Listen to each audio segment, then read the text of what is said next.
also disappears.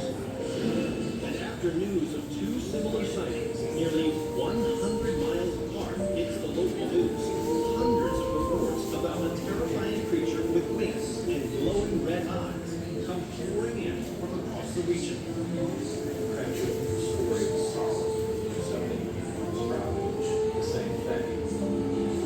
The monster's nocturnal habits and bloodline eyes are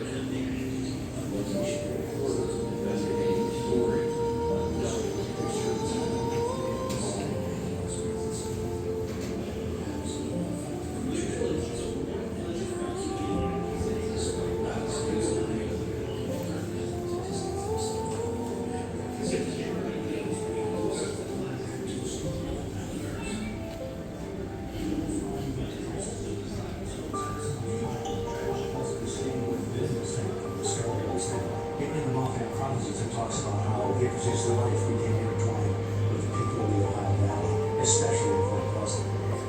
Here's how it went. When John Keel was there, the entire town was sort of haunted. The people that he was speaking to were very scared about what was going on. There seemed to be a general understanding that all of this was going to lead to something bad. At least that's certainly what John Keel felt.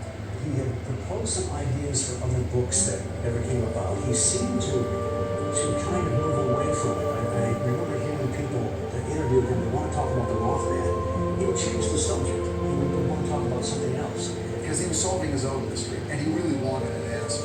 And like most of us do when we first get involved in the paranormal, we think on a certain level we're going to figure it out. The experience typically does not provide an answer. And it certainly didn't for John Keel. When people would ask him, what was the Mothman? What was it all about? He'd have to simply honestly say, he didn't know. I mean, he didn't have the answers. He was someone that chronicled the events. Very important thing about Keel. He didn't reject stuff that didn't fit a certain paradigm. And that's how he became to write books like George Books. Because he began seeing interconnectedness of all paranormal activity.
John Klein, I called you last week. You know what that is?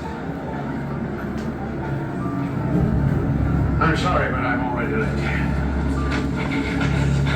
Look, I need to know what this is. Tell me. Where are they seeing it? Point Pleasant, West Virginia. Adding to the town's hysteria was the presence of mysterious visitors.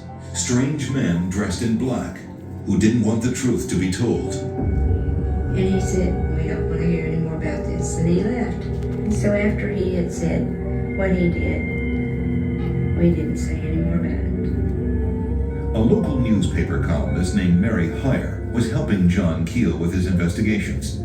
She died soon after these events, before she could discover what was really going on. Mary was the kind that would investigate anything that had a story to it. And this here was a story that she had to find the truth out about. And I believe she would have hunted and hunted and hunted for years until she found her. She's like Mr. Keel. He hunts for the truth, and she was too. Mary was quite frightened. She was frightened for her life.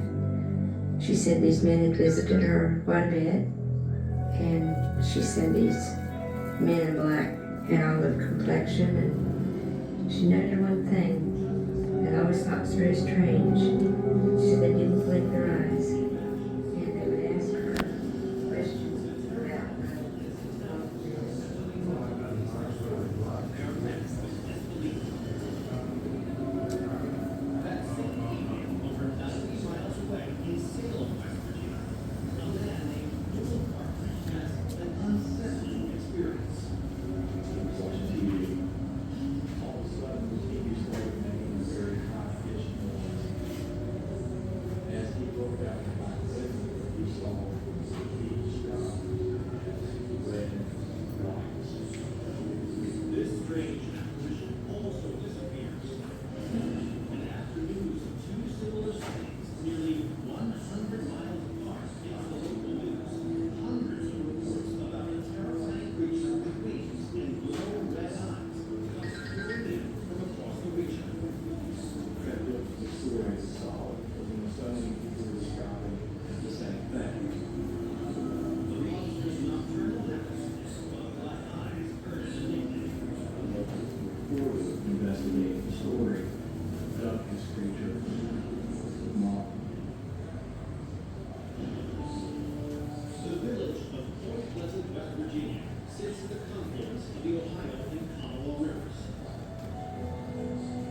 Its charming main street devotes a classic feel of small town America. But it's also the site of a rather unusual attraction. This 12-foot tall figure, drafted from stainless steel, looms over a small park, commemorating a series of strange events that first terrorized area residents nearly 50 years ago. Just down the street, Jeff Walmsley runs a small museum filled with files, newspaper clippings, and evidence, all tied to a mystery that some say remains unsolved. I've personally always been intrigued since I grew up here in Point Pleasant as to what people were seeing. What is this menacing creature? November 15, 1966, Point Pleasant, West Virginia. A young couple hangs out at a desolate spot known as the TNT area, a decommissioned World War II era ammunitions depot. The TNT area was sort of like a lover's lane. But at 11:30 p.m., the couple realizes they are not alone. They spotted what they thought was a man standing in the road. They noticed two distinct red eyes, about the size of baseballs, 2 inches apart, and wings wrapped around its back. Just as suddenly as the creature appeared before them, it vanishes. The terrified couple heads to town, and when they tell the police their story, they are met with disbelief. That same evening, over 90 miles away in Salem, West Virginia, a man named Newell Partridge has an unsettling experience. He was watching TV. All of a sudden, the TV started making a very high-pitched noise. As he looked out the back window, he saw what he described as red lights. This strange apparition also disappears. And after news of two similar sightings nearly 100 miles apart, it's the local news. You ready? Hundreds of All right, let's reports go. about a terrifying